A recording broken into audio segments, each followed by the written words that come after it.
nous sommes AUN, qui signifie Action pour l'unité nationale. C'est un regroupement politique de l'union sacrée de la nation. Quant au contenu de notre échange avec le conseil spécial, de prime abord, nous avons commencé par remercier le chef de l'État, Félix Antoine Tshisekedi Tshilombo, pour avoir pris cette initiative de consulter tout le monde pour gérer la situation que vous connaissez, que nous connaissons nous tous.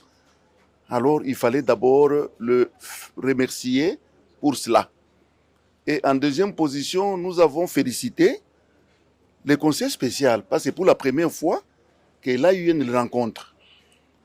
Il fallait le féliciter pour cette élévation à ses nouvelles fonctions. S'agissant du contenu du message, tout a tourné autour de la cohésion nationale. La cohésion nationale, c'est pour répondre à l'impératif du moment. L'impératif du moment, c'est quoi? C'est la gestion de la guerre. Parce que pour mieux gérer la guerre, nous devons être tous unis.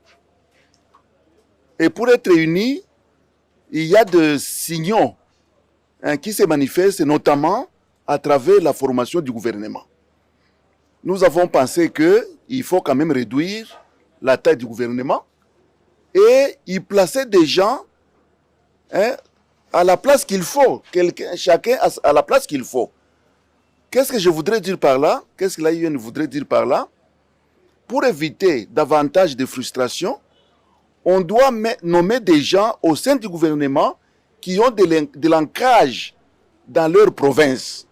D'abord, il faudrait que chaque province soit représentée au sein du gouvernement pour éviter les déséquilibres. Et lorsque toutes les provinces vont se représenter, elles doivent être représentées par des gens qui ont de l'ancrage, les gens qui sont acceptés au niveau des provinces. Que d'amener quelqu'un qui, par exemple, pour moi, Joe Katanga, qu'on nous amène quelqu'un qui vit ailleurs, qui vient de Londres, qui vient des États-Unis, ça ne va pas favoriser la cohésion nationale. Donc il faudrait les gens qui ont de l'ancrage pour que la fête, même en cas de nomination, que la fête soit totale, soit généralisée. Sinon, c'est Londres qui va fêter, ou bien ce sont les États-Unis qui y aura la fête, parce que la personne qu'on a nommée vient des États-Unis. Donc on doit prendre en compte les compatriotes qui ont de l'ancrage dans leur communauté, qui ont de l'ancrage en province. Et la mission principale, je viens de le dire, c'est la gestion de la guerre et aussi assurer le social des populations.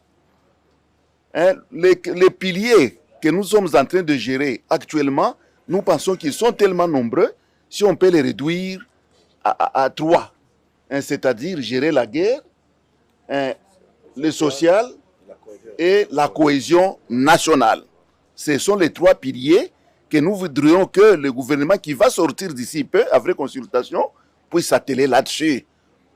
Tous les nouveaux gouvernements. Donc les autres piliers, on peut d'abord les surseoir, parce que nous devons gérer ce qui est prioritaire au jour d'aujourd'hui. Donc voilà un peu en résumé ce qu'a été le contenu de cette consultation avec le conseil spécial. Donc je me résume, c'est pour gérer la guerre, pour assurer la cohésion nationale et pourquoi pas assurer le social de nos populations. Parce qu'un ventre affamé n'a point d'oreille. Donc voilà un peu de mots. C'est à quoi nous avons échangé avec son Excellence, Monsieur le conseiller spécial. Et l'AUN a réitéré son soutien au chef de l'État, Félix Antoine Tshisekedi Tshilombo. Je vous remercie. Bon, la taille, c'est quand même discutable, mais nous avons pensé qu'il fallait réduire la taille du gouvernement.